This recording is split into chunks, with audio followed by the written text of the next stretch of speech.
아멘.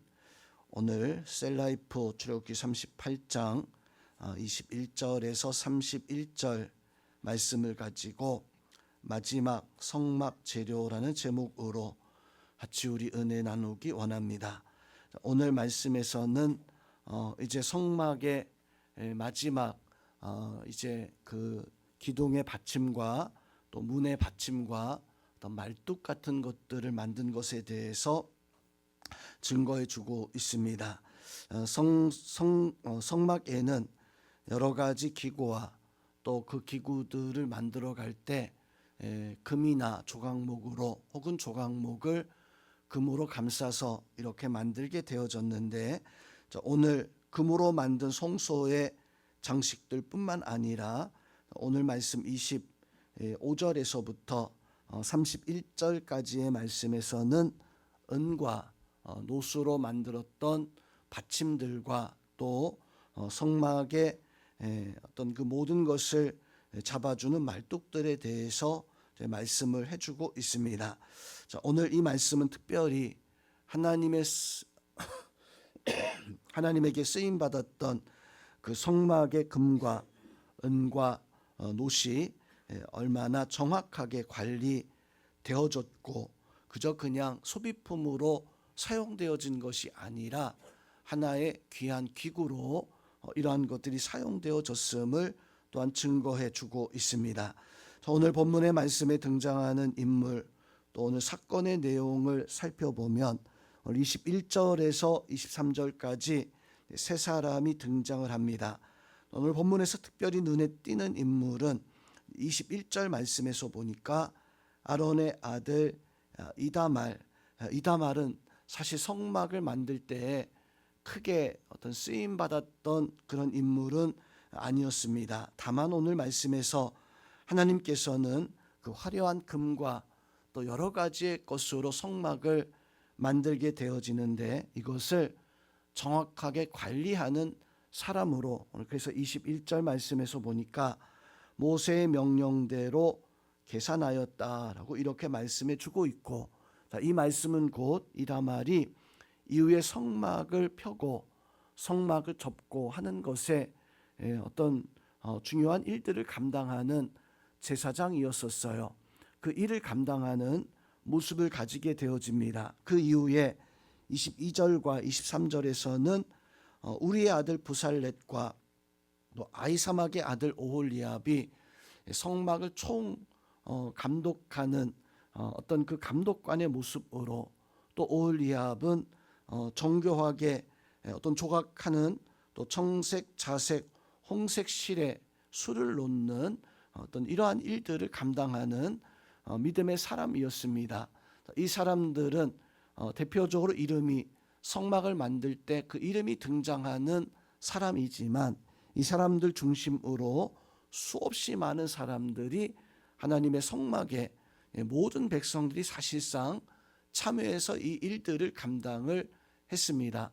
특별히 오늘 말씀에서는 성막에서 금으로 만들어진 혹은 금으로 감싸서 화려하게 만들어졌던 성막의 기구들도 있었지만, 은과 노시 사용되어지는데 특별히 오늘 말씀에서 사용되어진 은과 노스는 25절 말씀에서 보니까 은은 100달란트와 1775세겔이다 라고 이렇게 말씀을 해주고 있습니다.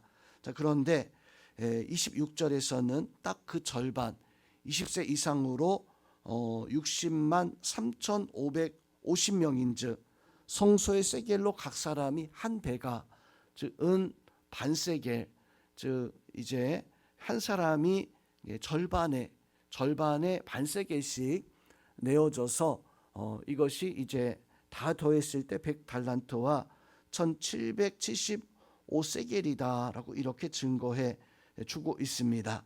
자, 이 은 100달란트는 27절 말씀에서 보니까 받침으로 사용이 되어집니다. 성소 받침, 휘장문의 기둥 받침으로 100개를 만들어 부어서 사용되어졌다.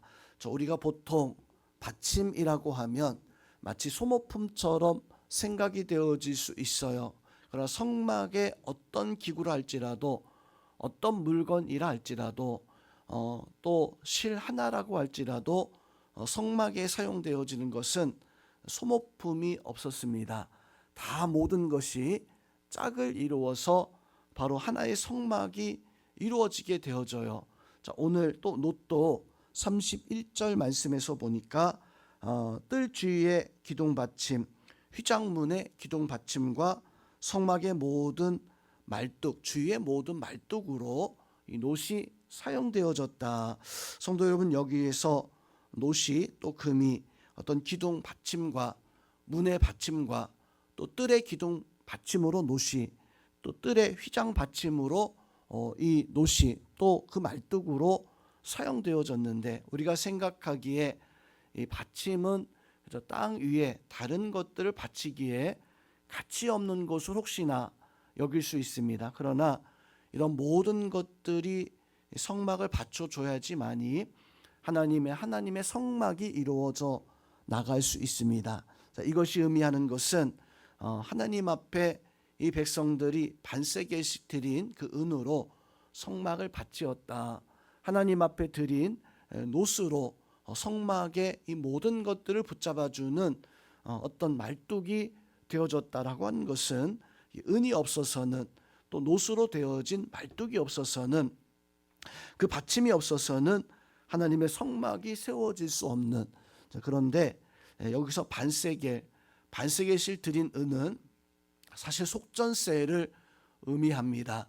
예수님께서도 바로 성전에 나가서 이제 성전세를 내릴 때 제자들이 이것은 가이사의 로마 황제의 얼굴이 그려져 있는데 이것을 가지고 성전세를 내는 것이 그것이 합당하냐라고 물었을 때 예수님께서 대답을 그렇게 합니다. 가이사의 것은 가이사에게, 하나님의 것은 하나님에게. 자, 그 말씀하실 때 예수님께서 하신 것이 바로 반세겔이에요. 반세겔을 하나님 앞에 내는 것이, 그것이 성전세였었는데, 혼이 속전이라고 합니다. 속전은 모든 백성들이 하나님 앞에 나와서 드리는 그러한 예물이었었어요. 자, 이 예물은 내가 하나님의 자녀고 내가 하나님의 백성이다라고 하는 것을 고백하게 되어지는 그런 예물이었었는데, 그것을 바로 속전, 하나님의 자녀됨을 증거하는 예물이었습니다. 바로 그것이 은 반세겔이었고, 그 반세겔이 바로 하나님의 성막, 하나님의 성전을 바치는 그런 예물이 되어집니다. 자, 여기에서 우리에게 의미해주고 있는 것이 무엇입니까? 바로 하나님의 성전이 세워지기 위해서는 모든 백성들이 하나님 앞에 자녀됨, 하나님 앞에 성전에 어떤 은 반세겔씩 드리는 하나님의 자녀됨의 모습 위에 하나님의 성전이 세워진다라고 하는 것입니다. 즉, 교회 안에서는 여러 종류의 사람들이 있습니다. 참 훌륭하고 참 가치 있어 보이는 그런 사람도 있고, 어떤 사람은 그냥 하나의 한 이런 정도로만, 하나의 그냥 한 명의 사람으로만 그렇게 보여지는, 거의 출석하고 있는 것 정도로만 보여질 수 있는 그런 사람도 있을 수 있어요. 그러나 하나님의 교회가 세워지기 위해서는 훌륭한 사람이 한 사람 있어서 정말로 교회에 가치 있어 보이는, 금으로 만들어진, 또 금으로 감싸져 있는 것 같은 이런 사람으로 성막이 세워지는 것이 아니라 은 하나하나에 드려진 그것으로 말미암아 성전이 세워진다. 즉, 우리가 하나님 앞에 드리는 기도가, 우리 딴에는 우리가 하나님 앞에 드리는 봉사와 헌신이, 이것이 무슨 가치가 있을까? 이것이 무슨 하나님의 교회를 세울 수 있는 힘이 되어질까라고 이렇게 여겨지지만, 그러나 놋 말뚝 하나가 없으면 성막이 세워질 수 없어요. 은 받침 하나가 받쳐지지 아니하면 성막이 세워질 수 없습니다. 즉, 교회 안에 모든 사람들은 소모품이 아니라 하나의 교회를 이루는 지체가 되어지고 하나의 받침과 말뚝 같은 것들이 되어지는 그 말뚝이 있어야지만이, 그 받침이 있어야지만이 하나님의 교회가 세워지게 되어집니다. 자, 우리 성도님들도 우리가 하나님의 교회에 내가 금과 같은 사람이 되어지고, 나는 조각목이지만 하나님의 은혜를 더하셔서 나를 감싸서 내가 어떤 번제단이나 또 어떤 기구 뭐 이런 것들이 되어지는 그런 역사 있는 것도 좋겠지만, 성도님, 우리는 사실 은 한 세겔로 하나님의 교회를 바치는 받침대와 기둥 같은 그런 존재들입니다. 우리가 모여서 바로 하나님의 성전, 하나님의 나라, 하나님의 역사를 이루게 되어지는데, 오늘 말씀 속에서 우리는 어떤 믿음의 삶을 감당하고 믿음의 삶을 살아가야 될까요? 나의 작은 헌신이 바로 하나님 앞에 귀한 교회를 세우게 되어지고, 나의 신앙의 그 기초는 바로 은 한 세겔 또 놋 하나하나가 나의 신앙의 기초가 되어지고 하나님의 역사를 세워나가는, 그래서 오늘 말씀에 등장하는 하나님의 모습은 무엇입니까? 백성들의 은 한 세겔을 받으시기를 기뻐하시는, 그것을 통해서 하나님의 교회 받침으로 나를 세우시고, 그것을 받으셔서 하나님은 나를 교회를 세우는 말뚝으로 세우시는 하나님이십니다. 하나님이 여러분들 가운데 함께 하시고, 하나님의 은혜로 말미암아 우리도 오늘 하나님의 교회를 세워나가는 작은 하나의 속전으로 쓰임받는 우리 성도님들 다 될 수 있기를 주님의 이름으로 축원드립니다.